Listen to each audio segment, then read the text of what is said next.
Hello students, welcome to our new class. In this class we will discuss important topic related to the polity. So आज की class में हम polity का एक new topic discuss करेंगे which is constitutional feature of Indian constitution. So यहाँ पर हम पर्टिकुलर पूरे कॉन्स्टिट्यूशंस को समझेंगे, क्या क्या कॉन्स्टिट्यूशनल फीचर्स रहे हैं इंडियन कॉन्स्टिट्यूशन के, क्या सोर्सेज रहे हैं. सो एक बार देख लेते हैं. सबसे पहले हम इंट्रोडक्शन समझेंगे इंडियन कॉन्स्टिट्यूशन का, देन सैलिएंट फीचर्स समझेंगे, संविधान की क्या क्या प्रमुख विशेषताएं रही हैं. उसके बाद हम क्रिटिसिज्म समझेंगे, संविधान की आलोचना, बेसिकली किन लोगों के अकॉर्डिंग संविधान में क्या कमियां रही हैं. देन शेड्यूल्स देखेंगे, सोर्स देखेंगे कि कॉन्स्टिट्यूशन को हमने कहाँ कहाँ से किन किन कंट्रीज से बोरो किया है. सो ये आज का हमारा टॉपिक रहने वाला है जो किसी भी कॉम्पिटिटिव एग्जाम्स के लिए बहुत इंपॉर्टेंट है. डायरेक्टली यहाँ से क्वेश्चंस पूछ लिए जाते हैं. सो स्टार्ट करते हैं आज का topic, constitutional feature of India with introduction और परिचय. The image used in our side deck are for educational purpose only. We respect the intellectual property right of the original creator and owner of these images. If you are the owner of any of the image used in this deck and have any concern or issue, please contact us at sathi@iitk.ac.in and we shall remove the images. हमारे side deck में उपयोग की गई छवियां केवल शैक्षणिक उद्देश्य के लिए हैं. हम इन छवियों के मूल रचनाकारों और मौलिक मालिकों के बौद्धिक संपदा अधिकारों का सम्मान करते हैं. यदि आप इस डेक में उपयोग की गई किसी भी छवि के स्वामी हैं और आपको कोई चिंता या समस्या है तो कृपया हमसे sathi@iitk.ac.in पर संपर्क करें. हम छवियों को हटा देंगे. सो स्टार्ट करते हैं कॉन्स्टिट्यूशन के परिचय से, इंट्रोडक्शन से. What is Indian constitution? तो सबसे पहले हम बात करें, जो इंडिया का कॉन्स्टिट्यूशन है वो अपने आप में यूनिक है. जो इसका कंटेंट है वो अपने आप में यूनिक है, और जो कि इसकी स्पिरिट है, इसका उद्देश्य है, इसकी भावना है, वो भी अपने आप में क्या है, यूनिक है, जो हम आगे समझने वाले हैं. तो borrow from almost every constitution of the world. जैसा हम सबको पता है, हमने जो अपना इंडियन कॉन्स्टिट्यूशन है वो अलग अलग कंट्रीज से बोरो किया है. बट बहुत सारे ऐसे फीचर्स हैं जो उन कंट्रीज के साथ मैच नहीं करते. इसकी अपने आप में अनेक विशेषताएं हैं, क्योंकि हमने इसे क्या किया है, कंट्रीज से तो बोरो किया है बट अपने अकॉर्डिंग हमने इसमें चेंजेस करके फिर इसे इम्प्लीमेंट किया है. सो अगर हम बात करें हमारे कॉन्स्टिट्यूशन, जो ओरिजिनल कॉन्स्टिट्यूशन का, उसको अडॉप्ट किया गया था 1949 में. अगर स्पेसिफिक आपसे डेट पूछेगा तो इसकी डेट होगी 26 ऑफ नवंबर 1949. तो कॉन्स्टिट्यूशन इंडिया का 26 ऑफ नवंबर 1949 को अडॉप्ट किया गया था एंड 26 ऑफ जनवरी 1950 को एनफोर्स किया गया. बहुत सारे अमेंडमेंट, बहुत सारे चेंजेस हुए हैं, इंक्लूडिंग 7th अमेंडमेंट. ये कुछ फेमस अमेंडमेंट है. 42nd amendment, 44th amendment, 73rd amendment, 74th amendment, 97th amendment और 101st अमेंडमेंट. ये हमारा एक अमेंडमेंट का अलग सेक्शन होगा जिसमें हम सारे इंपॉर्टेंट अमेंडमेंट समझेंगे. अगर मैं वन लाइन में एक्सप्लेन करना चाहूँ तो जो 7th अमेंडमेंट था वो 1956 में हुआ था, जिसमें 9 शेड्यूल ऐड किया गया था, जिसके अंदर लैंड रिफॉर्म एक्ट को रिमूव किया गया था बेसिकली. और जो हमारा स्टेट रीऑर्गेनाइजेशन एक्ट आया था उसके according part B of 7th part को रिमूव किया गया था. 42nd अमेंडमेंट इमरजेंसी के टाइम पे हुआ था, हम सबको पता है, इसे मिनी कॉन्स्टिट्यूशन के नाम से जानते हैं. 44th amendment right to property को रिमूव किया गया और उसके साथ साथ बहुत सारे इमरजेंसी के प्रोविंसेस में भी, प्रोविजनल्स में भी चेंज किए गए थे. 73rd एंड 74th अमेंडमेंट ये दोनों पंचायती राज से रिलेटेड है, अर्बन और रूरल एरिया के लिए. 97th अमेंडमेंट में कोऑपरेटिव सोसाइटीज आई और 101st अमेंडमेंट में हम जीएसटी लेके आए थे. क्लियर? सो हमारा एक सेपरेट सेक्शन आएगा जिसमें हम पर्टिकुलर एक एक अमेंडमेंट को पढ़ेंगे, समझेंगे कि उस अमेंडमेंट में क्या क्या चेंजेस किए गए थे. सो जैसा भी मैंने बताया, 42nd अमेंडमेंट को किस नाम से जाना जाता है, मिनी कॉन्स्टिट्यूशन के नाम से जाता है. ये भी कई बार क्वेश्चन पूछा गया, क्यों क्यों इसे मिनी कॉन्स्टिट्यूशन कहा जाता है. क्योंकि 42nd अमेंडमेंट में एक सारे बहुत सारा चेंज किया गया था कॉन्स्टिट्यूशन में एक साथ, तो इसलिए कहते हैं कि एक छोटा सा खुद में अपने आप में एक संविधान है. तो 42nd अमेंडमेंट 1976 में इमरजेंसी के टाइम पे किया गया था. उसके बाद अगर हम कुछ केस स्टडी की बात करें तो मैं बात कर रहा हूँ केशवानंदा भारती केस की. केशवानंदा भारती केस भी बहुत कंट्रोवर्शियल रहा था. इसी के बाद जब 1973 में अप्रैल में सुप्रीम कोर्ट का डिसीजन आया था तो प्रीएम्बल का कॉन्स्टिट्यूशन का पार्ट मान लिया गया था. उसके साथ साथ केशवानंदा भारती केस के बाद ये मैंडेटरी कर दिया गया कि पार्लियामेंट कॉन्स्टिट्यूशन में आर्टिकल 368 का यूज करके अमेंडमेंट तो कर सकती है बट जो कॉन्स्टिट्यूशन का बेसिक स्ट्रक्चर है उसको चेंज नहीं कर सकती. क्लियर? तो केशवानंद भारती केस में सर्वोच्च न्यायालय ने फैसले दिया था कि जो हमारी संसद है आर्टिकल 368 के तहत संविधान संशोधन करने की पावर रखती है, शक्ति है उसके पास, बट उसके मूल ढांचे में पार्लियामेंट बदलाव नहीं कर सकती। नेक्स्ट अगर इसकी एक और फीचर की बात करें तो ये लेंथीएस्ट रिटन कॉन्स्टिट्यूशन है। आप सबको पता है कि जो इंडियन कॉन्स्टिट्यूशन है वो हैंड रिटन है, इसको हाथ से लिखा गया था और ये वर्ल्ड का सबसे बड़ा लेंथीएस्ट हेल्ड रिटन कॉन्स्टिट्यूशन है। क्लियर? तो जो अमेरिका का है कॉन्स्टिट्यूशन और ब्रिटिश कॉन्स्टिट्यूशन उन सबसे बड़ा है। तो अमेरिका का रिटन कॉन्स्टिट्यूशन है, ब्रिटिश का अनरिटन कॉन्स्टिट्यूशन है। सो अभी हमने सब पढ़ा lengthiest constitution in the world, बहुत कॉम्प्रिहेंसिव है, एलोबरेट है एंड डिटेल्ड डॉक्यूमेंटेशन है, विस्तृत दस्तावेज है हमारे कॉन्स्टिट्यूशन के अंदर। ओरिजिनली जब कॉन्स्टिट्यूशन अडॉप्ट किया गया, अब लेंथीएस्ट है तो कैसे लेंथीएस्ट है? सबसे पहले तो जब कॉन्स्टिट्यूशन अडॉप्ट किया गया था तब टोटल उसमें 22 पार्ट्स थे। तो कितने पार्ट्स में डिवाइडेड था कॉन्स्टिट्यूशन? 22 पार्ट्स में डिवाइड था। कितने शेड्यूल्स थे? 8 शेड्यूल्स थे। और कितने आर्टिकल्स हैं? 395 आर्टिकल्स थे। बट एट प्रेजेंट अगर हम बात करें तो अमेंडमेंट करके बहुत सारे आर्टिकल्स को हटाया गया, पार्ट्स को हटाया गया, जोड़ा गया, तो एट प्रेजेंट टोटल 470 आर्टिकल्स हैं। कहने के लिए 395 ही रहेंगे। जो आर्टिकल्स ऐड किए गए हैं वो इस तरह से ऐड किए गए हैं, 4th ए, 9th ए, 9th बी, इस तरह से आपको समझना है। ए बी सी डी लगा के आप आर्टिकल्स, जैसे 243 ए ओ, तो इस तरह से आर्टिकल 51 ए, तो 21 ए, तो ऐसे आर्टिकल्स ऐड किए गए हैं। लास्ट आर्टिकल 395 ही रहेगा, लेकिन उसके अंदर कितने आर्टिकल्स जोड़े गए हैं, तो इस हिसाब से 470 आर्टिकल्स है। सेम 4 पार्ट्स ऐड किए गए और एक पार्ट रिमूव किया गया, तो टोटल 25 पार्ट्स है, लेकिन लास्ट पार्ट अभी भी 22 रहेगा। और 4 और शेड्यूल्स ऐड किए गए, तो टोटल कितने शेड्यूल्स है हमारे कॉन्स्टिट्यूशन में? 12 शेड्यूल्स है। तो ओरिजिनली ये डेटा था और एट प्रेजेंट ये डेटा है। क्लियर? नेक्स्ट अगर हम बात करें, सो वर्ल्ड में कोई भी ऐसा कॉन्स्टिट्यूशन नहीं है जिसके अंदर इतने सारे आर्टिकल्स हों और इतने सारे शेड्यूल्स हों।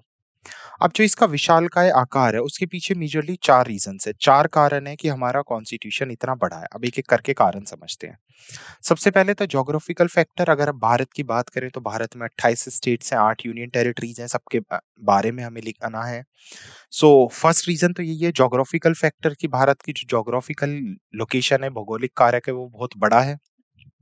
हिस्टोरिकल फैक्टर, आप सबको पता है कि गवर्नमेंट ऑफ इंडिया पास किया गया था, बल्क में जो बहुत बड़ा था, उसके साथ साथ वहां से बहुत सारी चीजें ली गई हैं। उसके साथ साथ सिंगल कॉन्स्टिट्यूशन है जिसके अंदर स्टेट और सेंटर्स दोनों के बारे में लिखा हुआ है। तो इस वजह से हमारा कॉन्स्टिट्यूशन क्या हो गया? काफी वास्ट कॉन्स्टिट्यूशन हो गया।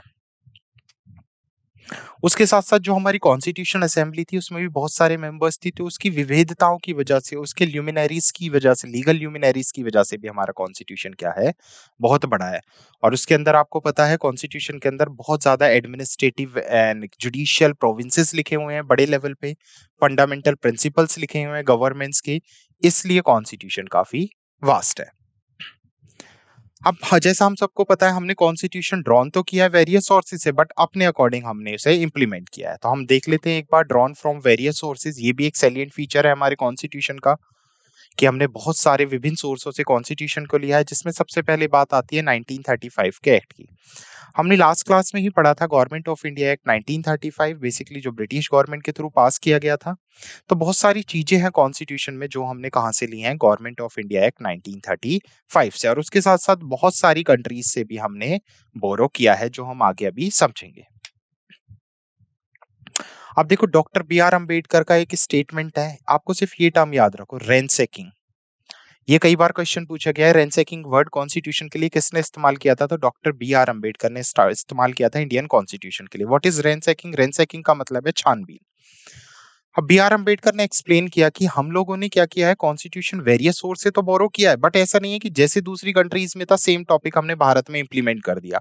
हमने पहले कॉन्स्टिट्यूशन की रैंसैकिंग की, उसे रैंसैकिंग मतलब अपने अकॉर्डिंग हमने क्या किया है? फ्रेम किया है। और बहुत सारे एक्ट्स हमने कहां से लिए हैं? गवर्नमेंट ऑफ इंडिया एक्ट 1935 से। तो अगर फिलोसफिकल, अगर दार्शनिक भाग की बात करें तो दो मेजरली पार्ट्स हैं जिसमें फंडामेंटल राइट्स हैं और डीपीएसपी हैं, जो हमने ड्राइव की हैं अमेरिकन कॉन्स्टिट्यूशन से और इरिस कॉन्स्टिट्यूशन से। तो फंडामेंटल राइट कहां से आए हैं? अमेरिकन से। और directive principle of state policies iris constitution से हमने ड्राइव किए हैं। नेक्स्ट अगर हम बात करें, जो हमारा पार्लियामेंट्री सिस्टम है, कॉन्स्टिट्यूशन जिसके अंदर क्या है? कैबिनेट गवर्नमेंट है, relation between executive and legislature, जो हमारी कार्यपालिका और विधायपालिका है उसके बीच में जो अंतर है, ये सब हमने कहां से बोरो किया है? ब्रिटिश कॉन्स्टिट्यूशन से बोरो किया है। नेक्स्ट, उसके साथ साथ हमने कनाडा से बहुत सारी चीजें ली हैं, ऑस्ट्रेलिया से, जर्मनी से, यूएसएसआर से, फ्रांस से, सदर्न अफ्रीका से, जापान से और बहुत सारी कंट्रीज से बहुत कुछ लिया है। और जैसा मैंने बताया, गवर्नमेंट ऑफ इंडिया एक्ट से भी हमने बहुत सारी चीजें ऑब्टेन की हैं। तो अभी हम सैलिएंट फीचर पढ़ रहे हैं। अभी ये हमारा पर्टिकुलर टॉपिक होने वाला है, आप देख सकते हैं, सोर्स ऑफ द कॉन्स्टिट्यूशन, जिसमें हम पर्टिकुलर एक एक चीज देखेंगे कि कनाडा से क्या लिया, ऑस्ट्रेलिया से क्या लिया, जो एग्जाम पॉइंट ऑफ व्यू से भी वेरी इंपॉर्टेंट है। नेक्स्ट अगर हम बात करें तो फेडरल स्कीम कॉन्स्टिट्यूशन के अंदर है, जुडिशरी है, गवर्नर है, इमरजेंसी पावर्स है, पब्लिक सर्विस कमीशन है, बहुत सारी चीजें हैं जो हमने इस एक्ट से ली हैं। या हम सिंपल टर्म में ये कह सकते हैं कि जो हमारा आधे से ज्यादा कॉन्स्टिट्यूशन है वो हमने कहां से बोरो किया है? एक्ट ऑफ 1935 से। तो फेडरल सिस्टम मतलब संघीय योजना, फेडरल का मतलब हो गया स्टेट एंड सेंटर्स में पावर का डिवीजन, जुडिशरी न्यायपालिका, राज्यपाल, आपातकालीन शक्तियां, लोक सेवा आयोग, ये सब हमारा 1935 के एक्ट से ऑब्टेन किया गया है। अब एक और साइलेंट फीचर आता है कॉन्स्टिट्यूशन का, blend of rigid and flexible, मतलब कठोर भी है और लचीलापन भी है, इन दोनों का मिश्रण है। इसके ऊपर भी लाइन कई बार पूछी गई है क्वेश्चन में कि इनमें से सैलिएंट फीचर कौन सा है। तो सीधा याद रखना, ये रिजिड भी है, टफ भी है, उसके साथ साथ फ्लेक्सिबल भी है, लचीला भी है। वन लाइन में अगर मैं एक्सप्लेन करूं तो कैसे ये कठोर है, कैसे लचीला है। कॉन्स्टिट्यूशन में अगर चेंज करना चाहें तो हम चेंज कर सकते हैं, ऐसा नहीं है जो एक बार लिख गया वही फाइनल रहेगा। तो क्या होगी, इसमें फ्लेक्सिबिलिटी है कि हम चेंज कर सकते हैं, लेकिन चेंज करने का जो प्रोसेस है वो काफी टफ है, जिसमें पार्लियामेंट में बिल जाता है, स्पेशल मेजोरिटी से बिल पास होता है। तो ये क्या हो गया? रिजिड। तो ये टफ भी है और फ्लेक्सिबल भी है। फ्लेक्सिबल कैसे है? हम चेंजेस कर सकते हैं, और रिजिड कैसे है? चेंजेस करने का प्रोसीजर थोड़ा टफ है।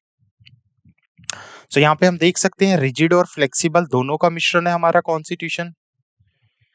रिजिड का मतलब क्या है कि इसके लिए स्पेशल प्रोविजन चाहिए, स्पेशल प्रोसीजर चाहिए कॉन्स्टिट्यूशन को क्या करने के लिए? अमेंड करने के लिए। मतलब कठोर वे इसलिए क्योंकि संशोधन के लिए एक प्रॉपर प्रक्रिया होती है कि दोनों हाउसेस से पास होगा, फिर प्रेसिडेंट साइन करेंगे, तभी से क्या माना जाएगा? अमेंडमेंट माना जाएगा। बट फ्लेक्सिबल इसलिए कि हम इसमें क्या कर सकते हैं? अमेंडमेंट कर सकते हैं, लॉ एंड ऑर्डर्स को चेंज कर सकते हैं अकॉर्डिंग टू ब्रिटिश कॉन्स्टिट्यूशन। सो अगर सिंपल लैंग्वेज में हम बात करें, ना तो ये कठोर है ना ही ये फ्लेक्सिबल है, but a synthesis of both, दोनों का मिश्रण है। तो मैं या तो ये नहीं कह सकता कि सिर्फ कठोर है, ना मैं ये कह सकता हूँ सिर्फ फ्लेक्सिबल है, ये दोनों का क्या है? मिश्रण है। तो समझ आया क्यों हम इसे रिजिड और फ्लेक्सिबल कहते हैं? क्योंकि इसमें अमेंडमेंट किया जा सकता है, बट करने का प्रोसीजर थोड़ा टफ होता है। नेक्स्ट अगर मैं सैलिएंट फीचर की बात करूं तो वो है फेडरल सिस्टम विद यूनिटरी बायस। अब इसका मतलब क्या है? फेडरल सिस्टम, पहले तो आपको फेडरल सिस्टम समझना जरूरी है। फेडरल सिस्टम का सिंपल मतलब होता है जब पावर्स स्टेट एंड सेंटर में डिवाइड कर दी जाए। आपको पता है स्टेट गवर्नमेंट के पास अपनी अलग पावर्स है, सेंट्रल गवर्नमेंट के पास अपनी अलग पावर्स है। स्टेट गवर्नमेंट स्टेट लेजिस्लेचर के थ्रू लॉज बना सकता है, और सेंट्रल गवर्नमेंट पार्लियामेंट के थ्रू लॉज बना सकती है। बट इमरजेंसी के टाइम पे हमारा कॉन्स्टिट्यूशन या हमारा जो सिस्टम है वो पूरी तरह से यूनिटरी में कन्वर्ट हो जाता है, सारी पावर्स किसके पास चली जाती है? सेंट्रल गवर्नमेंट के पास। इसलिए इसे कहा जाता है फेडरल सिस्टम विद यूनिटरी बायस, जिसका मतलब है क्वासी फेडरल। तो फेडरल सिस्टम विद यूनिटरी बायस का मतलब समझ आया, क्वासी फेडरल का मतलब समझ आया। फेडरल का मतलब पावर्स बटी हुई है, स्टेट के पास अलग पावर्स है, सेंटर के पास अलग पावर्स है, बट जरूरत पड़ने पर इसे यूनिटरी में भी कन्वर्ट किया जा सकता है। मतलब सारी पावर्स कहां पे जा सकती हैं? सेंटर के पास ड्यूरिंग इमरजेंसी। तो इसलिए कहा गया है ये मिक्सचर है फेडरल का। मींस यूजुअली फेडरल सिस्टम का मतलब क्या होता है? गवर्नमेंट में पावर्स का डिवीजन होता है। Clear? But moreover federal has nowhere been used in the constitution. Federation हमारे कॉन्स्टिट्यूशन में यूज हुआ है, जिसमें आर्टिकल 1 भी एक्सप्लेन करता है union of states. According to article 1 India क्या है? राज्यों का संघ है, जिसमें कहा गया है कि Indian federation is not the result of an arrangement by the states. और उसके साथ साथ कहा गया किसी भी स्टेट के पास राइट नहीं है कि वो संघ से अलग हो सके। नेक्स्ट सैलिएंट फीचर की अगर मैं बात करूं तो वो है पार्लियामेंट्री फॉर्म ऑफ गवर्नमेंट। आपको पता है जो हमारी गवर्नमेंट है वो कहां पर निहित है? संसदीय प्रणाली है बेसिकली शासन की। मीन किसका शासन होगा? संसद का शासन होगा। सो ये जो पार्लियामेंट्री फॉर्म ऑफ गवर्नमेंट है ये हमने कहाँ से कॉपी किया है? ब्रिटिश गवर्नमेंट से कॉपी किया है। जैसे अगर हम अमेरिका में देखें तो वहां पे प्रेसिडेंशियल फॉर्म ऑफ गवर्नमेंट होती है, राष्ट्रपति का पूरी तरह से रोल होता है, लेकिन इंडिया में पूरा रोल किसका होगा? पार्लियामेंट का होगा। और ये कहाँ से कॉपी किया हमने? ब्रिटिश पार्लियामेंट से।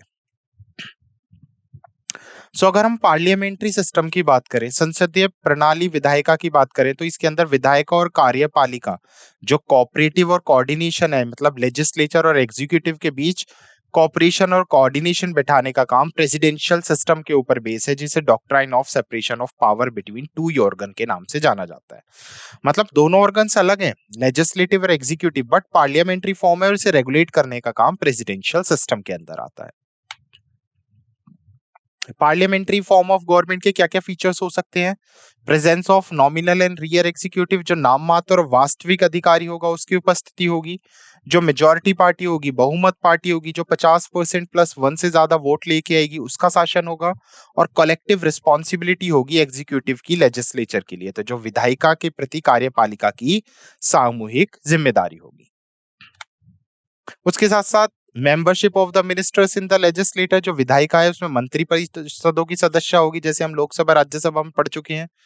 जो लीडरशिप होगी वो सेंटर में प्राइम मिनिस्टर की होगी और स्टेट में किसकी होगी? चीफ मिनिस्टर की होगी। और जो लोअर हाउस होगा उसको क्या किया जा सकेगा? डिसॉल्व किया जा सकेगा by president in centre and governor in state.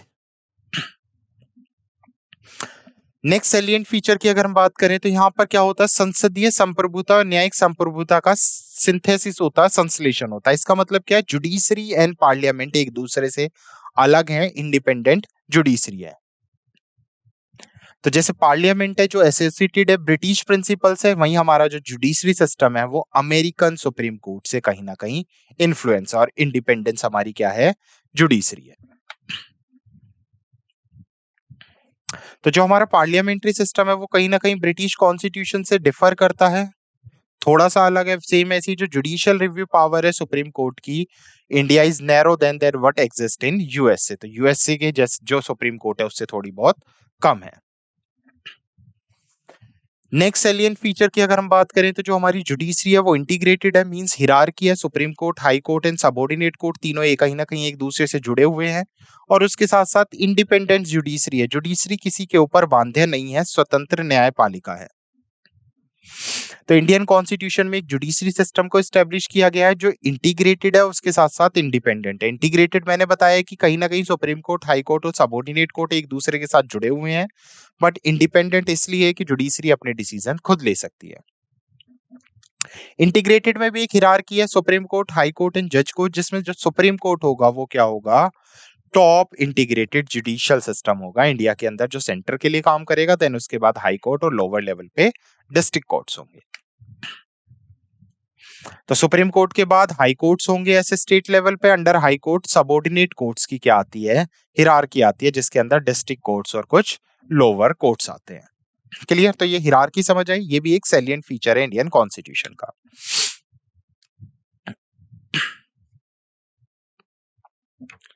तो अगर हम बात करें जो सिंगल सिस्टम है कोर्ट्स का, वो बोथ सेंटर और स्टेट दोनों के लॉज के लिए काम करते हैं, अनलाइक इन यूएसए। यूएसए में सिस्टम अलग चलता है, इंडिया के अंदर क्या है? सिंगल सिस्टम, यानी एक हिरार्की भी या एक कोर्ट भी स्टेट और सेंटर के लिए काम कर सकता है। क्लियर?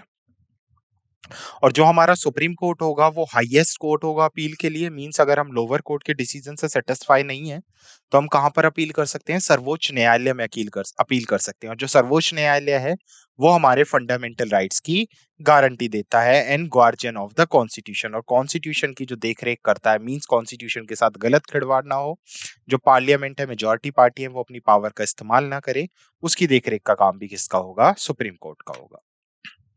नेक्स्ट और सैलिएंट फीचर क्या है? हमें फंडामेंटल राइट्स मिले हुए हैं कॉन्स्टिट्यूशन के अंदर। एक एक राइट्स हम डिस्कस करेंगे अपने टॉपिक फंडामेंटल राइट में, जिसमें स्पेशल पढ़ेंगे।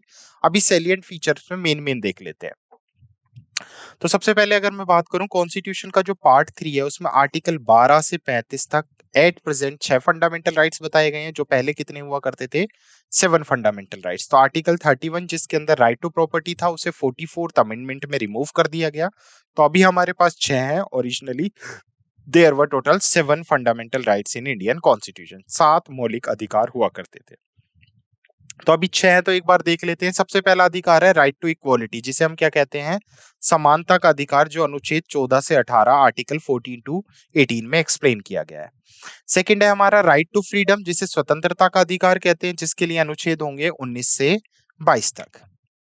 थर्ड राइट अगेंस्ट एक्सप्लॉयटेशन, शोषण के विरुद्ध अधिकार, जिसके लिए आर्टिकल होंगे 23 से 24। Right to freedom of religion, धार्मिक स्वतंत्रता का अधिकार, 25 से 28। Cultural and educational right, article 29 to 30। And right to constitutional remedies, संवैधानिक औपचारिकता का अधिकार, जिसमें हमें रिट्स मिली हुई हैं, जो हमें प्रोटेक्शन प्रोवाइड करता है, जिसका इस्तेमाल करके हम supreme court and high court जा सकते हैं। इसके लिए आर्टिकल 32। तो बीच में एक और था, आर्टिकल 31, राइट टू प्रॉपर्टी, जो अभी लीगल राइट है अंडर आर्टिकल 300A। तो जो मैं ये बता भी रहा हूं ना 300A, तो ये भी आपको सुन के याद रखनी है, चीजें लिख लेनी है, नोट कर लेनी है। तो आर्टिकल 32 की अगर हम बात करें तो कोई भी पर्सन है वो सुप्रीम कोर्ट और हाई कोर्ट के थ्रू रिट जारी कर सकता है। और कितनी रिट्स हैं हमारे पास? 5 तरह की रिट्स हैं। ये रिट्स कौन कौन सी हैं? Habeas corpus, mandamus, prohibition, certiorari, quo warranto. तो जिसे हम बंदी प्रत्यारक्षण, परमादेश, प्रतिषेध, उत्प्रेक्षण और क्यू वारंटो या अधिकार परीक्षा के नाम से भी जानते हैं। तो ये रिट्स भी हमारा टॉपिक होगा अलग से, हम एक एक रिट्स को समझेंगे कि इन 5 रिट्स का मतलब क्या है। तो सैलिएंट फीचर में क्या हो गया, आर्टिकल 32 के अंदर हमें रिट्स प्रोवाइड की गई है। नेक्स्ट अगर मैं बात करूं तो इसके अंदर directive principle of state policies को एक्सप्लेन किया गया है, जिसे राज्य के नीति निर्देशक तत्व या निर्देशक सिद्धांत के नाम से जाना जाता है। तो क्या है directive principle of state policies? DPSP होते हैं, जो कोई भी स्टेट है उसके जो बेसिकली प्रिंसिपल्स होंगे, उसके जो सिद्धांत होंगे अपने सिटीजन्स के लिए, उसकी जो रिस्पॉन्सिबिलिटीज होंगी अपने सिटीजन्स के लिए, उसी को क्या कहा जाएगा? डीपीएसपी कहा जाएगा। अब यहाँ पे एक स्टेटमेंट देख लो, डॉक्टर बी आर अम्बेडकर ने जो राज्य के नीति निर्देशक तत्व हैं, directive principle of state policies है, उसे नोवल फीचर के नाम से जाना है। मतलब ये भारत का क्या है? नई विशेषता है। और डीपीएसपी के बारे में किस पार्ट में डिस्कस किया गया है? Part 4 of Indian constitution. Clear? तो डीपीएसपी जब हम पढ़ेंगे, ये भी हमारा पर्टिकुलर टॉपिक होगा। अभी हम सैलिएंट फीचर्स देख रहे हैं, तो इसके अंदर हम 3 पार्ट्स में डिवाइड करके पढ़ेंगे, सोशलिस्ट, गांधीयर और लिबरल इंटेलेक्चुअल डीपीएस, जिसे हम कहते हैं समाजवादी, गांधीवादी और उदारवादी सिद्धांत बेसिकली। डीपीएसपी का मेजर पर्पस है promoting the ideal of social and economical democracy, मतलब सामाजिक और जो आर्थिक डेमोक्रेसी है, जो स्वतंत्रता है, उसको बढ़ाना। और इनका मेन पर्पस है वेलफेयर ऑफ द स्टेट। जो राज्य है, स्टेट से मतलब सिर्फ पर्टिकुलर स्टेट नहीं है, इसका मतलब कोई भी पर्टिकुलर एरिया हो सकता है, इवन नेशन को भी यहाँ पर स्टेट से क्लासिफाई किया है। तो स्टेट का वेलफेयर करना, कल्याण करना। अच्छा, एक केस है जिसमें हमें नाम मिनवला मिल्स, जो केस है 1980, ये मैंने कॉन्स्टिट्यूशन में जब हम पढ़ेंगे आगे चल के इंपॉर्टेंट केस स्टडी, उसमें भी डिस्कस करेंगे।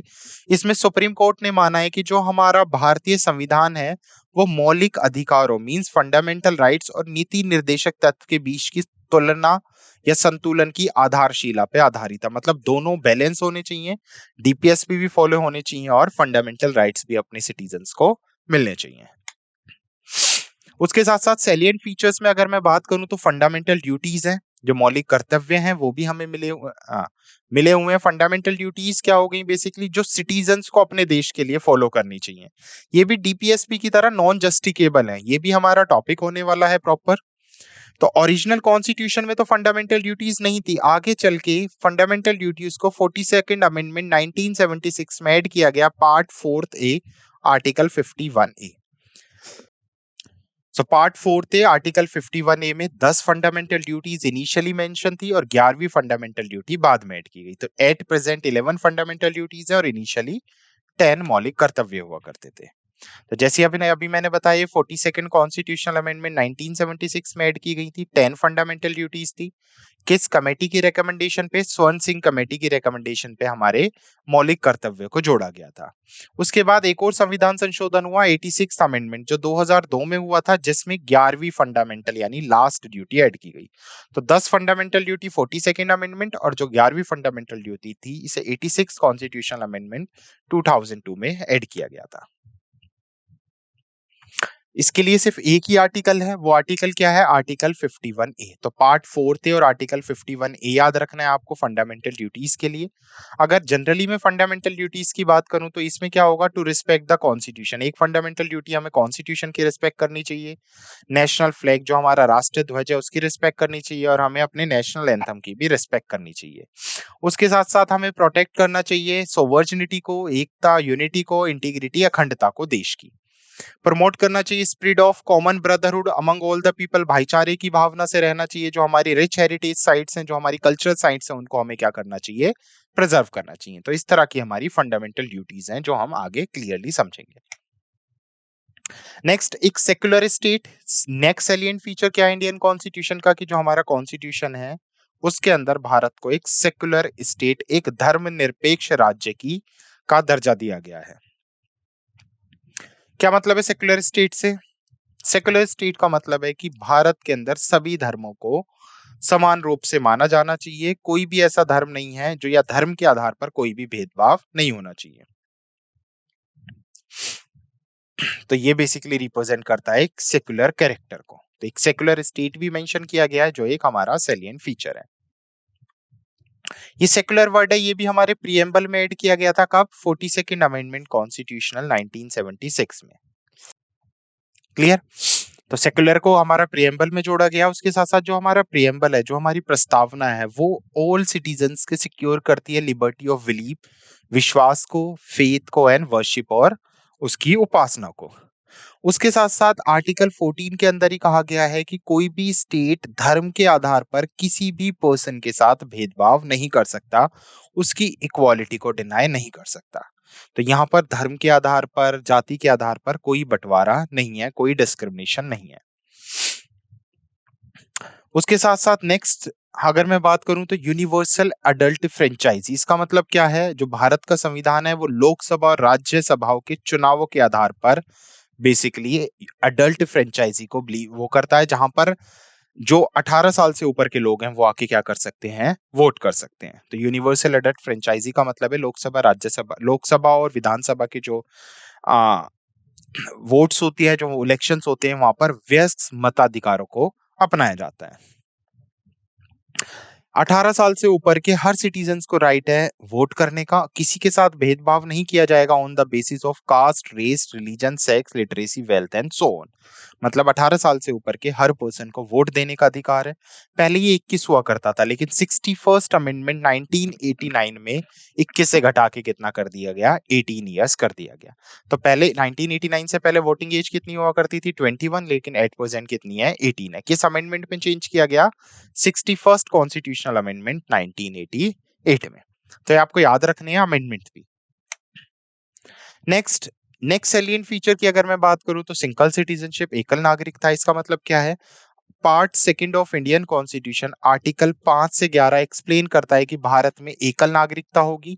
मींस इसका मतलब ये है कि अगर किसी पर्सन ने भारत की नागरिकता ली हुई है तो वो किसी दूसरी कंट्री की नागरिकता नहीं ले सकता। अगर उसने किसी दूसरी कंट्री की नागरिकता ली है तो उसे भारत की नागरिकता को छोड़ना पड़ेगा। इसी को हम क्या कहते हैं? सिंगल सिटीजनशिप, एकल नागरिकता। क्लियर? तो यूएसए वगैरह में क्या है? Each person is not only a citizen of USA but also the citizen of particular state. तो यूएसए में सिंगल सिटीजनशिप नहीं चलती, बट भारत के अंदर क्या है? सिंगल सिटीजनशिप, एकल नागरिकता का प्रावधान है। उसके साथ साथ अगर कोई पर्सन भारत में बोर्न हुआ है या उसकी फैमिली भारत से रिलेटेड है तो उसे भारत की नागरिकता मिल जाएगी। वो भारत के सारे पॉलिटिकल सिविल राइट्स को यूज कर सकता है विदाउट डिस्क्रिमिनेशन और बिना भेदभाव के। उसके साथ साथ नेक्स्ट सैलिएंट फीचर है कि भारत के अंदर बहुत सारी इंडिपेंडेंट बॉडी हैं जो सेंट्रल और स्टेट गवर्नमेंट के लिए बहुत सारी बॉडीज काम करती हैं। बहुत सारी इंडिपेंडेंट बॉडी हैं, स्वतंत्र निकाय हैं जो केंद्र और सेंटर दोनों में काम करते हैं, इंक्लूडिंग अगर मैं बात करूं इनकी तो इसमें जैसे इलेक्शन कमीशन इंडिपेंडेंट बॉडी है जिसका काम होता है free and fair election conduct कराना, प्रेसिडेंट के इलेक्शन कंडक्ट कराना, वाइस प्रेसिडेंट के इलेक्शन कंडक्ट कराना, स्टेट लेजिस्लेचर के और पार्लियामेंट के इलेक्शन कंडक्ट कराना। तो जो निर्वाचन आयोग है वो कॉन्स्टिट्यूशन में क्या है? एक इंडिपेंडेंट बॉडी है। Same CAG controller and audit general जो स्टेट और सेंटर दोनों के फंड्स को ऑडिट करता है, जिसे गार्जियन ऑफ पब्लिक पर्स के नाम से जाना जाता है। क्यों? क्योंकि हम जो पैसा दे रहे हैं सरकार को टैक्स का, जो दो फंड्स में जाता है, कंसोलिडेटेड फंड और कॉन्टेंजेंसी फंड में, उसे ऑडिट करने का काम कौन करता है? Controller audit general under article 148। तो जो भारत के नियंत्रण है महालेखा परीक्षक हैं, केंद्र और राज्यों के दोनों के खातों को ऑडिट करते हैं। उसके साथ साथ पब्लिक सर्विस कमीशन है, ऑल इंडिया सर्विसेज है, जिसके अंदर यूपीएससी और एसपीएससी है, जो स्टेट और सेंटर में एग्जाम्स कंडक्ट कराने के लिए जाने जाते हैं। और ये डिसिप्लिनरी बॉडी है, हायर लेवल पे सेंट्रल सर्विसेज के एग्जाम्स कंडक्ट कराती है, और ये भी एक इंडिपेंडेंट बॉडी है। तो स्टेट सेंटर हमने देखा, same state public service commission है, एसपीएससी के नाम से जानते हैं, जिसको गवर्नर के लिए रिस्पॉन्सिबल होता है। नेक्स्ट, कॉन्स्टिट्यूशन में और इमरजेंसी प्रोविजंस दिए हुए हैं। भारत के संविधान में अगर कोई ऐसी एक्स्ट्रा ऑर्डिनरी सिचुएशन आ रही है तो भारत में क्या डिक्लेयर किया जा सकता है? आपातकाल डिक्लेयर किया जा सकता है। और कितनी तरह की इमरजेंसीज एक्सप्लेन की गई है? 3 तरह की इमरजेंसीज। इमरजेंसी का प्रोविजन लेकर आया गया है ताकि भारत में sovereignty, unity, integrity and security of the country को मेंटेन किया जा सके, और जो डेमोक्रेटिक पॉलिटिकल सिस्टम है और जो कॉन्स्टिट्यूशन है वो बना रहे, उसकी रक्षा हो। तो 3 तरह की इमरजेंसी है। सबसे पहले इमरजेंसी आती है नेशनल इमरजेंसी, जिसको आर्टिकल 352 में एक्सप्लेन किया गया है। राष्ट्रीय आपातकाल के नाम से जाना जाता है। इसे कब डिक्लेयर किया जाता है? On the ground of war, external aggression and armed rebellion. अगर कोई युद्ध होगा, कोई बाहरी आक्रमण होगा, और या फिर आर्म्ड रिबेलियन होगा, जनता हथियार लेके रेबिलियन स्टार्ट कर देगी, तो क्या डिक्लेयर होगी? National emergency. Second state emergency है, जिसे प्रेसिडेंशियल रूल के नाम से जाना जाता है, आर्टिकल 356 में एक्सप्लेन की गई है। अगर कोई स्टेट का कॉन्स्टिट्यूशन मशीनरी, मींस स्टेट का जो ढांचा है वो स्टेट गवर्नमेंट अच्छे से रन नहीं कर रही है, तो वहां पर किसका शासन लगा दिया जाता है? प्रेसिडेंट का शासन लगा दिया जाता है, जिसे स्टेट इमरजेंसी के नाम से जानते हैं। And third is financial emergency, जिसको आर्टिकल 360 में एक्सप्लेन किया गया है। अगर भारत को कोई फाइनेंशियल थ्रेट है या भारत में कोई ऐसी फाइनेंशियल अनस्टेबिलिटी आ गई है, तो उस कंडीशन में हम क्या डिक्लेयर कर सकते हैं? फाइनेंशियल इमरजेंसी डिक्लेयर कर सकते हैं, जो अब तक एक बार भी भारत में लागू नहीं हुई है। क्लियर? और सैलिएंट फीचर में अगर मैं बात करूं तो 3 टियर गवर्नमेंट है, 3 लेवल्स में डिवाइडेड है। एक तो सेंट्रल गवर्नमेंट, एक स्टेट गवर्नमेंट और एक लोकल सेल्फ गवर्नमेंट, जिसे हम म्युनिसिपैलिटी या पंचायती राज सिस्टम के नाम से जानते हैं। तो 3 पार्ट्स में गवर्नमेंट डिवाइडेड है। पूरे सेंटर को डील करेगी केंद्र सरकार, स्टेट के लिए स्टेट गवर्नमेंट, और local self government particular district के लिए। ठीक है। उसके साथ साथ हमने 2 अमेंडमेंट्स पढ़े हैं, 73rd अमेंडमेंट और 74th अमेंडमेंट कॉन्स्टिट्यूशनल, जो 1992-93 से इंप्लीमेंट हुए थे, जिसके अंदर एक और 3 टियर स्ट्रक्चर लाया गया था लोकल लेवल पे, जिसमें अर्बन के अंदर 3 स्तरीय पंचायत होगी और रूरल के अंदर भी 3 स्तरीय पंचायत होगी। तो ये भी कॉन्स्टिट्यूशन का एक सैलिएंट फीचर है। तो ये अमेंडमेंट हमारे पार्ट है। 73rd अमेंडमेंट 1992 में लाया गया था, जिसमें रूरल एरिया के लिए क्या ऐड की गई थी? पंचायती राज सिस्टम ऐड किया गया था। और अगर मैं 74वें संविधान संशोधन की बात करूं, जिसे 1992 में लाया गया था, इसके अंदर अर्बन लोकल गवर्नमेंट को ऐड किया गया था। उसके साथ साथ 73rd अमेंडमेंट में 11वां शेड्यूल ऐड हुआ था, जिसके अंदर रूरल लोकल गवर्नमेंट आती है। और 74th अमेंडमेंट में 12 शेड्यूल ऐड हुआ था, जिसके अंदर अर्बन लोकल गवर्नमेंट आती है। उसके साथ साथ कोऑपरेटिव सोसाइटीज भी इंडियन कॉन्स्टिट्यूशन का पार्ट है। ये one of the salient feature है इंडियन कॉन्स्टिट्यूशन का। कोऑपरेटिव सोसाइटीज को 97th कॉन्स्टिट्यूशनल अमेंडमेंट 2011 में कॉन्स्टिट्यूशनल दर्जा दिया गया था, और इसके संदर्भ में आगे कुछ चेंजेस भी किए गए थे। सबसे पहले कहा गया कि जो कोऑपरेटिव सोसाइटीज हैं, उनको फॉर्म करना हमारा मौलिक अधिकार होगा, जिसको आर्टिकल 19 के अंदर डाला गया है। तो जो सहकारी समितियां हैं, उनका बनाना मौलिक कर्तव्य, मौलिक अधिकार होगा, हर इंसान का अधिकार है, वो कोऑपरेटिव सोसाइटीज एस्टेब्लिश कर सकता है। उसके साथ साथ डायरेक्टिव प्रिंसिपल भी ऐड किया गया कि जो स्टेट है वो कोऑपरेटिव सोसाइटी को प्रमोट करेगा अंडर आर्टिकल 43B। और उसके साथ साथ part 9th B of Indian constitution में इन्हें संविधान का दर्जा दिया गया, आर्टिकल 243Z से आर्टिकल 243ZT तक। तो 3 पॉइंट्स याद रखने, ये हमारा फंडामेंटल राइट है आर्टिकल 19 के अंदर कि हम कोऑपरेटिव सोसाइटीज एस्टेब्लिश कर सकते हैं।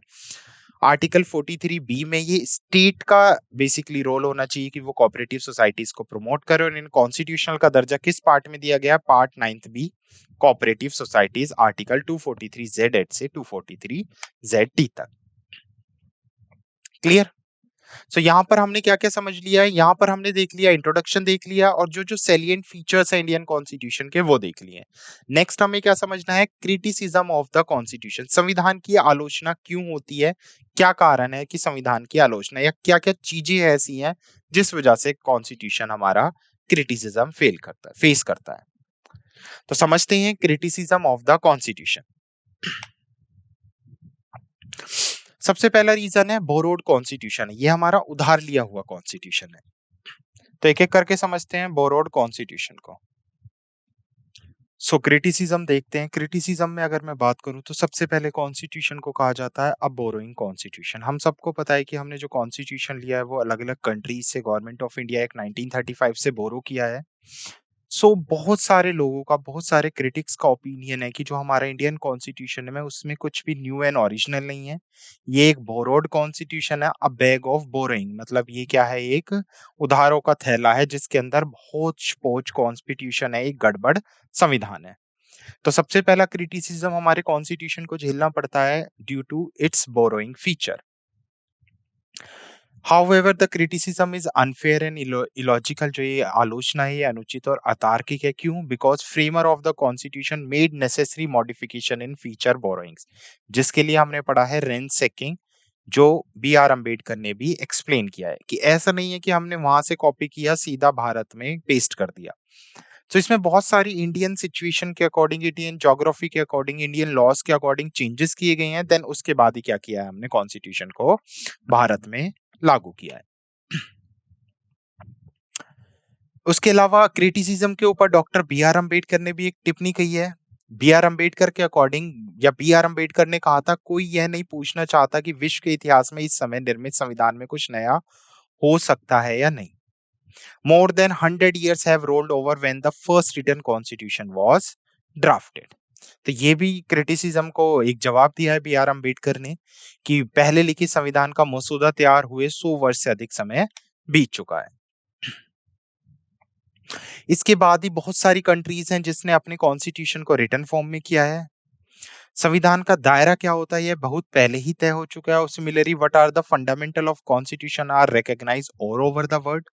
एंड इसके साथ all constitution in their main provision must look similar, कि अगर सभी कॉन्स्टिट्यूशन के मुख्य प्रावधान समान है तो वो समान ही प्रतीत होंगे। उसके अलावा कुछ क्रिटिक्स का कहना है कि ये कार्बन कॉपी है 1935 के एक्ट की। जैसा हमने अभी पढ़ा था कि गवर्नमेंट ऑफ इंडिया एक 1935 से हमने बहुत कुछ बोरो किया है।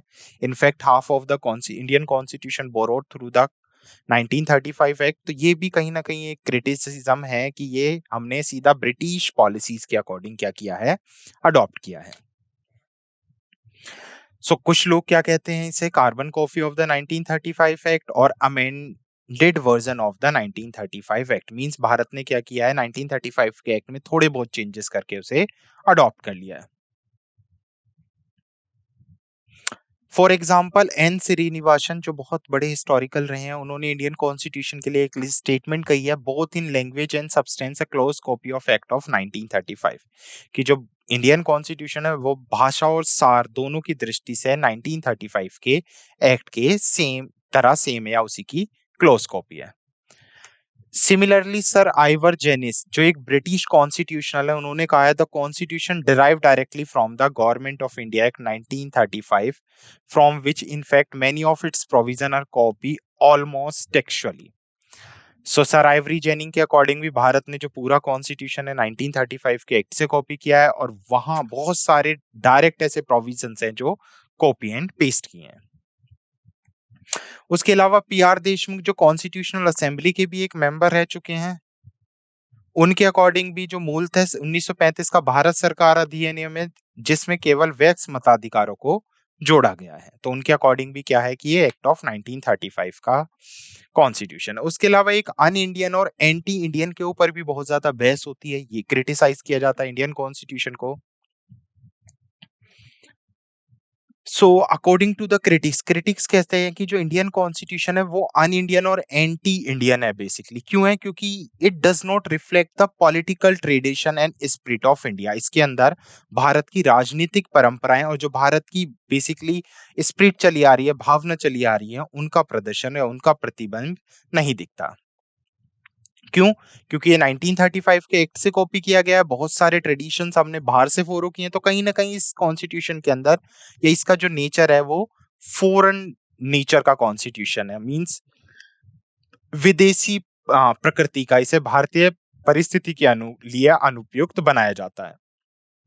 In the context of H. Hanumataya, a member of Constitutional Assembly, commented that we wanted the music of Veena or sitar, but here we have the music of an England band. Means उनका कहने का तात्पर्य ये है कि हम भारतीय constitution में कुछ देसीपन चाहते थे, लेकिन ये पूरी तरह से क्या है, अंग्रेजी बैंड है। क्यों? क्योंकि जो हमारे संविधान सभा के निर्माता थे वो इसी तरह से एजुकेट हुए थे। Similarly Loknath Mishra, another member of constitution assembly, criticized the constitution as slavish imitation of the west, much more a slavish surrender to the west। मतलब उनके अकॉर्डिंग पश्चिम की गुलामीपूर्ण नकल है, बल्कि इससे भी अधिक पश्चिम के प्रति गुलामीपूर्ण आत्मसमर्पण है। तो ये बहुत बड़ी स्टेटमेंट रही थी लोकनाथ मिश्रा की, जो कॉन्स्टिट्यूशन असेंबली के मेंबर्स के, कि हम वेस्टर्न कंट्रीज से ज्यादा इन्फ्लुएंस है और हमारा कॉन्स्टिट्यूशन भी वेस्टर्न कंट्रीज से इन्फ्लुएंस है। उसके अलावा लक्ष्मी नारायण साहू, जो कॉन्स्टिट्यूशन असेंबली के मेंबर्स थे, उन्होंने भी कहा था बेसिकली कि जिन आदर्शों पर यह मसौदा संविधान तैयार किया जा रहा है उनकी भारत की मूल भावनाओं से कोई स्पष्ट संबंध नहीं है। और लक्ष्मी नारायण साहू ने तो कहा था कि ये सुटेबल नहीं है और बहुत जल्दी हमारा कॉन्स्टिट्यूशन ब्रेक हो जाएगा।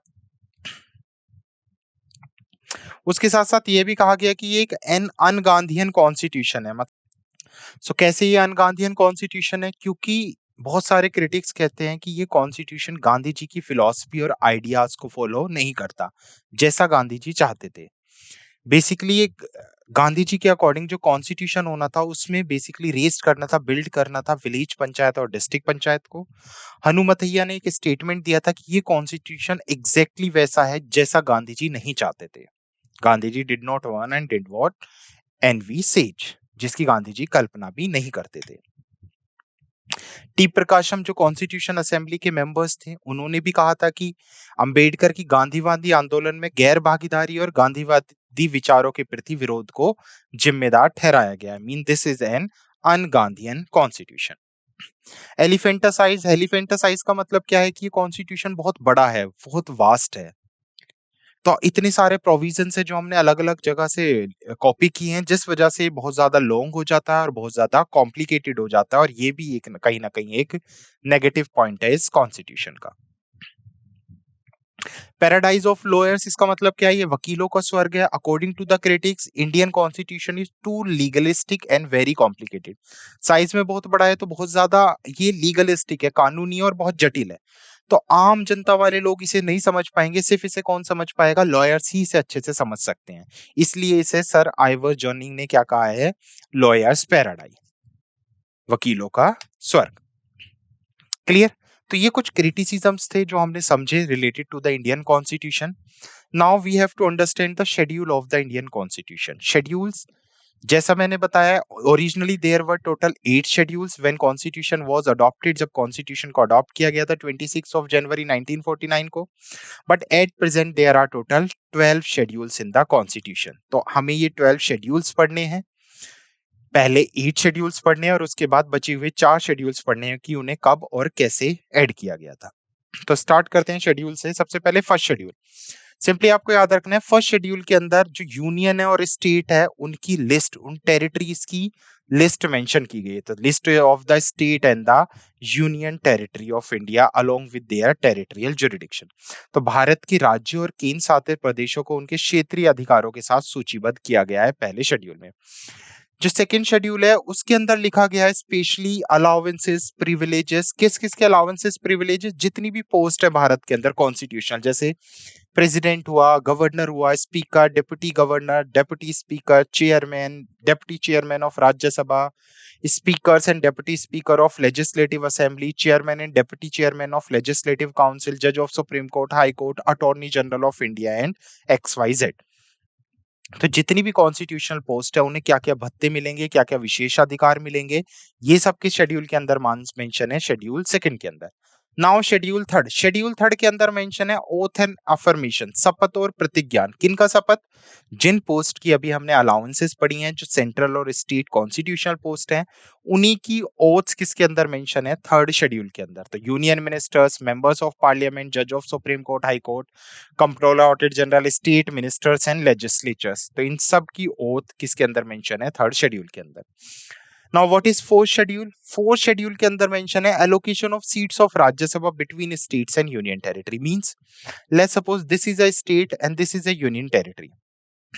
इस स्टेट से राज्यसभा के अंदर जो मेंबर्स हैं, लेट्स सपोज दो गए, और इस यूनियन टेरिटरी से एक मेंबर गया, तो इस यूनियन टेरिटरी में एक मेंबर डिवाइडेड है, इस स्टेट में दो मेंबर्स। तो ये जो कितने मेंबर्स किस स्टेट से कितने मेंबर्स आएंगे राज्यसभा के अंदर, वो किस शेड्यूल के अंदर डिवाइडेड है? फोर्थ शेड्यूल के अंदर। तो राज्यसभा की सीटों का बंटवारा है किस किस के बीच में? राज्य और यूनियन टेरिटरी, केंद्र शासित प्रदेशों के बीच में। Next is fifth schedule. Fifth schedule जो भारत में एडमिनिस्ट्रेशन, बेसिकली शेड्यूल कास्ट और शेड्यूल ट्राइब्स है, उनके एडमिनिस्ट्रेशन से रिलेटेड, उनके प्रशासन और नियंत्रण से संबंधित बेसिकली डील करता है। तो it basically maintain the administration, जो व्यवस्था है किस किस की? Schedule area and schedule tribes की, तो उससे रिलेटेड डील करता है। सिक्स शेड्यूल की अगर मैं बात करूं, सिक्स शेड्यूल भी एससी और एसटी, शेड्यूल कास्ट और शेड्यूल ट्राइब्स इन इंडिया, उनके एडमिनिस्ट्रेशन से रिलेटेड डील करता है, but special Assam, Meghalaya, Mizoram and Tripura राज्य की। तो आपको पांचवे छठे में डिफरेंस समझना है। ये जो असम, मेघालय, त्रिपुरा और मिजोरम है, यहाँ पे जो schedule caste and schedule tribes है, उनको अलग से प्रोविजन दिया जाता है अंडर शेड्यूल 6। तो शेड्यूल 6 के अंदर जो जो स्टेट जाएंगे, वहां के एससी एसटी को अलग से प्रोविजन मिलेगा, अलग से बेनिफिट्स मिलेंगे, लेकिन फिफ्थ के अंदर जो रहेंगे उनको सबको समान बेनिफिट्स मिलेंगे। तो फिफ्थ के अंदर सभी असम, मेघालय, त्रिपुरा, मिजोरम को छोड़कर, और इन चारों का किसमें मेंशन है? सिक्स शेड्यूल के अंदर। अब जब मैं बात कर रहा हूँ सेवन शेड्यूल का, तो सेवन शेड्यूल के अंदर जो पावर्स और रिस्पॉन्सिबिलिटी है स्टेट और सेंटर्स की, वो डिवाइड की गई है। इसका मतलब क्या है? इसके अंदर तीन लिस्ट बनाई गई है, एक यूनियन लिस्ट, एक स्टेट लिस्ट, एक कॉन्करेंट लिस्ट। अब नाम से समझोगे। यूनियन मतलब सेंटर गवर्नमेंट, किन टॉपिक्स पे सेंटर गवर्नमेंट कानून बना सकती है, केंद्र सरकार कानून बना सकती है, कौन से टॉपिक्स डायरेक्टली केंद्र सरकार के अंदर आएंगे, वो कहां पर मेंशन है? यूनियन लिस्ट के अंदर।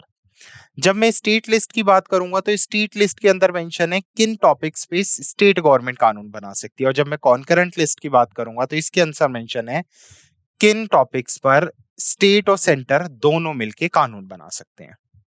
तो सेवन शेड्यूल के अंदर तीन लिस्ट हैं, मतलब कामों का बंटवारा, स्टेट किस काम को करेगी, सेंटर किसको करेगी, और दोनों मिलके किन कामों को डील करेंगे। नेक्स्ट मैं बात करूंगा एट शेड्यूल की। जब हम एट शेड्यूल की बात करेंगे, तो इसके अंदर भारत की 14 ऑफिशियल लैंग्वेजेस को एक्सप्लेन किया गया है। भारत के अंदर हम सबको पता है 14 ऑफिशियल, सॉरी 22 ऑफिशियल लैंग्वेजेस हैं। तो इनिशियली 14 लैंग्वेजेस थी, बाद में 8 लैंग्वेज और ऐड की गई, और एट प्रेजेंट कितनी लैंग्वेजेस हैं भारत में ऑफिशियल? 22 ऑफिशियल रिकॉग्नाइज्ड लैंग्वेज हैं इंडिया के अंदर। तो एट शेड्यूल के अंदर इनिशियली 14 लैंग्वेजेस का जिक्र था, एट प्रेजेंट कितनी है? 22 लैंग्वेजेस हैं। तो 8 और ऐड की गई, और प्रेजेंट में हमारी 22 ऑफिशियल लैंग्वेजेस हैं। तो ये 8 शेड्यूल थे जब कॉन्स्टिट्यूशन बना, उस टाइम पे ये थे। अब उसके बाद जो 9, 10, 11, 12 है, उनको बाद में ऐड किया गया। तो मैं स्टार्ट कर रहा हूँ 9 शेड्यूल से। जैसा मैंने बताया, 9 शेड्यूल को बाद में ऐड किया गया था। बाद में कब, ये पता होना चाहिए सबसे पहले। तो जो भारत में पहला अमेंडमेंट हुआ था 1951 में, उसी के अंदर क्या ऐड किया गया था? 9 शेड्यूल को ऐड किया गया था। और कब हुआ था ये? जून 18, 1951 को। तो भारत में पहला संविधान संशोधन 9 शेड्यूल के अंदर को ऐड किया गया था। इसके अंदर जमींदारी सिस्टम को अबोलिश किया गया था। आगे चल के कोऑपरेटिव सोसाइटीज भी आई हैं, हम वो बाद में देखेंगे। उसके साथ साथ क्या कर दिया गया, कोई भी स्टेट और सेंट्रल गवर्नमेंट अगर कोई कानून बना के 9 शेड्यूल में डाल देती है, तो उस कानून को जुडिशियल रिव्यू से अलग रखा जाएगा। मींस उसके अगेंस्ट कोई भी जुडिशियल रिव्यू नहीं हो सकता। तो 9 schedule was initially adopted to protect certain law related to land reforms. इसी के अंदर क्या अबॉलिश किया गया? जमींदारी सिस्टम अबॉलिश किया गया। और ये बहुत सारे कानूनों को प्रोटेक्ट करता है जो जुडिशियल स्क्रूटनी के अंदर नहीं आते, या जिन्हें न्यायिक जांच से बचाया जा सकता है। नेक्स्ट है 10 शेड्यूल। कब आया? सबसे पहले तो ये पता होनी चाहिए, 52nd अमेंडमेंट 1985 में। तो ये 52वां संविधान संशोधन था, 1985 में जोड़ा गया था। कब आया था? 8 अगस्त 1985 को। इसके अंदर लाया गया एंटी डिफेक्शन लॉ। आपको ये समझना जरूरी है, डायरेक्ट ऐसे भी पूछ लेगा एंटी डिफेक्शन लॉ किस शेड्यूल में या कब ऐड किया गया, तो 10 शेड्यूल में। इसे बोलते हैं दल बदल कानून। अब दल बदल कानून से क्या मतलब है, लेट्स सपोज दो पार्टीज है, एक पार्टी ए एक पार्टी बी। ए पार्टीज में कुछ एमपीज या एमएलए हैं, ये जीत गए। अब ये जीतने के बाद पार्टी बदलना चाहते हैं, तो अगर ये पार्टी बदलना चाहते हैं तो 1985 से पहले ये होता था कि आप पोस्ट पे रहते रहते अपना पद चेंज कर सकते हैं, बट जब से दल बदल कानून आया है तो पहले ही इस एमपी को अपनी पोस्ट से रिजाइन देना होगा, तभी वो पार्टी चेंज कर सकता है। तो इसे कहते हैं एंटी डिफेक्शन लॉ, दल बदल कानून, यानी दल बदलने पर अंकुश लगाना। क्लियर। नेक्स्ट है 11 शेड्यूल। जब मैं 11 शेड्यूल की बात करूंगा तो इसे कब ऐड किया गया, 73rd अमेंडमेंट 1992 में अडॉप्ट किया गया, बेसिकली एनेक्ट किया गया 20 अप्रैल 1992 को। इसके अंदर क्या लाया गया, इसके अंदर लाया गया पंचायती राज सिस्टम इन रूरल एरिया। जो ग्राम पंचायत होती है वो किस अमेंडमेंट के अंदर सिस्टमेटिक लाई गई थी, 73rd अमेंडमेंट के अंदर। और किस शेड्यूल के अंदर ऐड किया गया इन्हें, 11 शेड्यूल के अंदर। Next 12 schedule. 12 schedule last schedule था जो ऐड किया गया था, जिसे 74th अमेंडमेंट उसी साल 1992 में ऐड किया गया, जो 1 जून 1992 से एक एक्ट बना। और इसके अंदर क्या आई, इसके अंदर आई पंचायत, लेकिन जिन्हें म्युनिसिपैलिटीज या अर्बन एरिया के लिए। तो आपको याद रखना है 73rd के अंदर रूरल एरिया के लिए पंचायत, 74th के अंदर अर्बन एरिया के लिए पंचायत। 73rd अमेंडमेंट में 11वां शेड्यूल ऐड किया गया और 74th अमेंडमेंट में 12वां शेड्यूल ऐड किया गया। क्लियर। ओके, तो हमने शेड्यूल पढ़ लिया। अब हमारा लास्ट टॉपिक है source of the constitution at glance. Means जो हमारा कॉन्स्टिट्यूशन है, मैंने कहा था हमने अभी ब्रीफली पढ़ा था, अभी हमने सैलिएंट फीचर्स में देखा था कि ये भी एक फीचर है। अब हमें समझना है कि हमने कौन सी चीज कहां से ली है, क्योंकि यहां से भी डायरेक्ट क्वेश्चंस बन जाते हैं। ठीक है, तो बोरोइंग फीचर्स देखते हैं, borrowing features of Indian constitution. सबसे पहले ये बहुत कंट्रोवर्शियल है, इसमें हमने क्रिटिसिज्म में भी देखा है। गवर्नमेंट ऑफ इंडिया एक्ट 1935, जिसे ब्रिटिश कॉन्स्टिट्यूशन भी कहा जाता है, वहां से हमने क्या क्या लिया है। सबसे पहले तो जो हमारा फेडरल स्ट्रक्चर है, फेडरल स्ट्रक्चर का मतलब क्या है, जो सेंटर और स्टेट्स में पावर डिवाइडेड है, वो हमने कहां से लिया है, गवर्नमेंट ऑफ इंडिया एक्ट 1935 से लिया है, जिसका मतलब है division of powers between centre and state. तो संघीय ढांचा जहां पर केंद्र और राज्यों के बीच शक्तियों का बंटवारा है, वो हमने गवर्नमेंट ऑफ इंडिया एक्ट से लिया है। नेक्स्ट अगर मैं बात करूं United state of America, USA से हमने क्या लिया है, यूएसए से हमने लिया है फंडामेंटल राइट का कॉन्सेप्ट।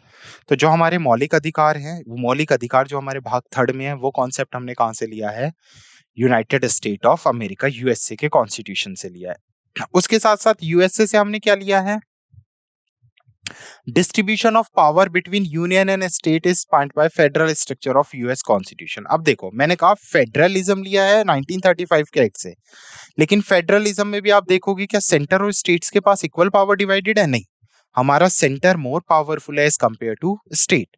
तो सेंटर के पास जो ज्यादा पावर्स हैं इन फेडरल सिस्टम, वो कॉन्सेप्ट हमने कहां से लिए, यूएसए से। तो दोनों में डिफरेंस रखना है।